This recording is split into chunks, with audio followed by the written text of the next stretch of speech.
Sir नमस्कार. आपलं नाव? मी निलेश जोशी. ते दैनिक पुण्यनगरीला बुलढाणा कार्यालयामध्ये रिपोर्टर म्हणून काम करतो.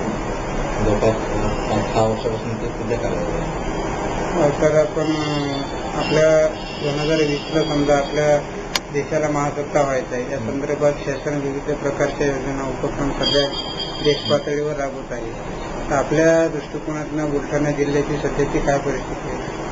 बुलढाणा जिल्ह्याची परिस्थिती जर तशी बघितली तर बऱ्यापैकी आहे, परंतु ज्या योजना आहेत त्याची परिणामकारक अंमलबजावणी आता गुणात्मकदृष्ट्या ती होणं एक त्यासाठी आवश्यक आहे.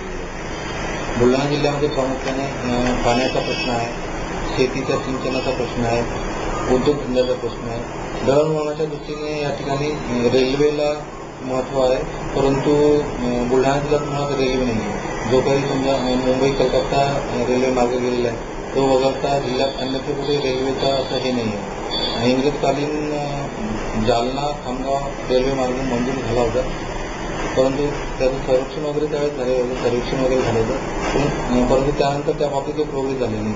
इथली